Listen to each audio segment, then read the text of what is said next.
You ready for Overreaction Monday? Let's do it. Here on the Rich Eisen Show. That was terrible. That was crap. That was garbage. This place sucks. Overreaction Mondays. Monday. All right, you've got a bunch of statements. I will either believe as a statement that is overreacting or reacting properly to. I have not seen anything that you have placed in front of me. All right, first up, I tweeted this out last night. It's time for the Dallas Cowboys to move on from Jason Garrett. Oh, boy. Come on now. Inexcusable what he did yesterday, and it's been going on for years. Well, you know, even Jerry Jones said that he wasn't second-guessing it, but the phrase that he used is he thought that particular occasion called for a little bit of risk, is what he said. I'm not ready to say it yet. I want to see what the Cowboys look like the rest of the year here. They got to put it together, and even if he had gone for it and not gotten it, what would we be saying today? At least he went down with the ship. He's still the same coach. And that team is physical, man. And that comes from some spot. It might come from Marinelli. It might come from somebody else. But it comes from the coach, too. Not ready yet. Not ready to say that yet. But it was amazing, the stat that he said that the only guy, last night, Al said the only coach who's been at the Cowboys' home longer than Jason Garrett is Tom Landry. So, not ready to say that he's done there yet. Okay. Let's stick in the NFC East. Philadelphia Eagles, 2-3, defending Super Bowl champions, will not make the playoffs. Overreaction. That's an overreaction. This division's wide open. I think the Redskins are going to be 2-2 by nightfall. Oh, gosh. And then they, short week, Giants come in, the Eagles take on the Giants. They usually do very well against the Giants on the road up the turnpike. I'm not ready to say that. That's a total overreaction. Eagles are going to make the playoffs, I think, still. Absolutely. That division's wide open. Last week we talked about 9-7 making the playoffs. And that might be the case. And the Eagles are 2-3, have a great shot at going 9-7. Not ready to say that yet at all. Okay, let's go to Pittsburgh. Beat down yesterday. The Steelers are back. No, that's an overreaction as well. Steelers are not back. Le'Veon Bell's coming at some point, folks, and I have no idea what the hell that's going to do to that locker room. Conner had 180 total yards. And let's give that up, too. This could have been an old gen stat, too. James Conner yesterday became the second player with multiple games of 100 or more rushing yards, 50 or more receiving yards, and 2 rushing touchdowns in a game, which he had in the Week 1 tie against Cleveland. The last player to do that in the first 5 games of a season was Jim Brown in 1963. So Conner's doing his thing, and if Ben just does not make those turnovers, the defense started bowing up a little bit, but I need to see what's going to happen when Lev Bell returns. Once that happens, and if they start winning games, then I'll say the Steelers are back. But that's an overreaction right now. Okay. Take a big old swig, Rich. The Bengals will win the AFC North. Bengal juice. That's not an overreaction. That is not an overreaction. They're 4-1, a game clear of the Ravens. And the Browns and Steelers are both sitting there at 2-1. It's still a wide open division, but I don't think that's an overreaction to say that. I don't think that's out of the realm of craziness. Defense looked good. Still need to see, down the line, but at 4-1 right now, you could say that. That's not an overreaction to say something like that. Okay. What's next? They led this segment with that amazing 63-yard field goal. The Carolina Panthers, most Fugazi one-loss team in the NFL. Let's see. You got the Bears at 3-1. Bengals at 4-1. Oh, man. So I have to say that they're Fugazi? No, you could. Well, I'm just saying, is that do all one-win teams have to be Fugazi? Maybe. That's an overreaction. Next. Let's look ahead to Sunday Night Football. Monster game coming up. Chiefs at Patriots. It is a preview of the AFC Championship game. That is not an overreaction. That is not an overreaction. I don't think so. Man, the Jaguars just got curb stomped. They got beat yesterday. Down. They got beat down. Stone Street, who I watched the Monday Night Football game with, was livid at the time that Booger McFarland called the Chiefs the worst defense in the NFL.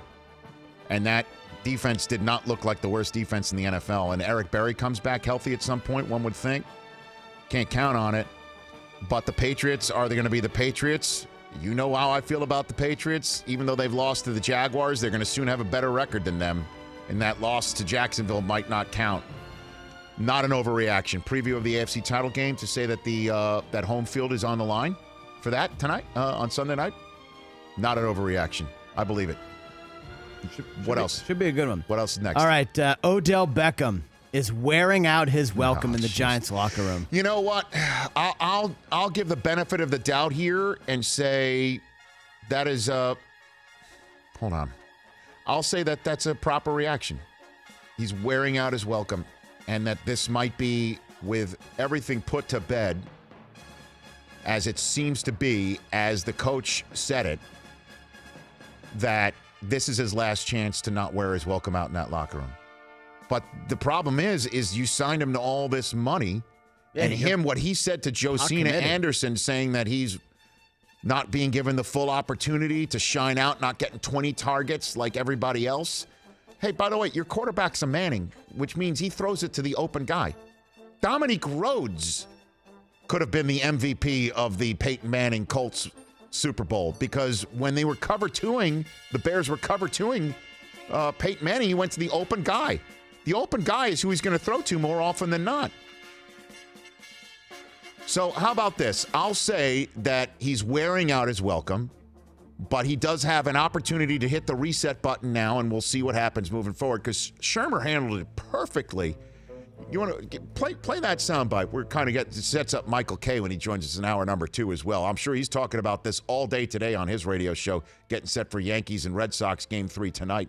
So Pat Shermer, in case you're wondering, Josina Anderson sat down with Odell and Lil Wayne. Odell and Lil Wayne. Okay. I missed this because, as you know, I compete against this program every single Sunday. Apparently set up through Odell personally, not through the Giants. Okay. Which I'm sure pissed the Giants off very much. And he told Josina Anderson that he didn't know if he was happy in New York, which is quite something since he just signed for $1 gajillion there. Aid. And that he doesn't get the ball enough, he basically said. And so Pat Shermer, who's like one of those, low-key guys most of the time whenever you see him talking to a microphone, he became a New York coach yesterday as far as I'm concerned with the way he handled it. Roll it. All right, listen, I'm going to answer all the drama questions right now. And I'm going to go back to what I said, all right? I addressed it with Odell. I addressed it with our team. I publicly declared that I didn't agree with his comments. And I asked anybody that was interested, if they wanted clarification, go to Odell, because he's a big man. I didn't ask him to apologize. I told him what he thought. Did he apologize? I will not talk about what a player talks about in a meeting or what I talk about with the player. I would encourage you, if you have follow-up questions with this matter, go see Odell. Whew. Wow. Well done, Pat Shermer. I like that. How many times have you heard a New York coach, maybe even before with a so-called prima donna athlete, not handle it like, say, you go talk to him. He says he's the man. Well, he is a grown man. You talk to him. You have one more? Last one. Last one. Yeah. Last one. The Browns will not be picking in the top 5 in the NFL draft.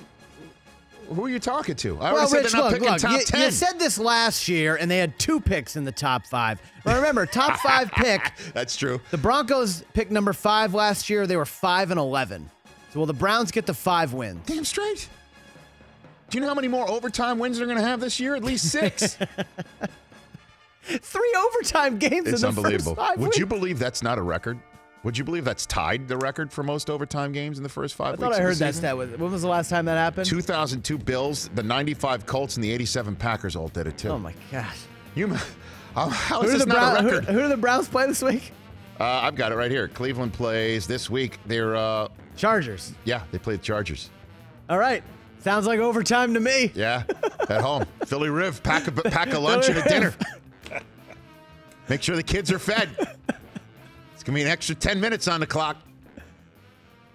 Now, they're not picking. It's absolutely not an overreaction. That is a proper reaction. So they're going to win 6 or 7 games. Yeah. Ooh. Yes. Okay. I've already said they're not picking top 10. What do you think? I'm going to change it now that I see Baker Mayfield playing all this extra minutes? The Rich Eisen Show, weekdays at noon Eastern on Audience.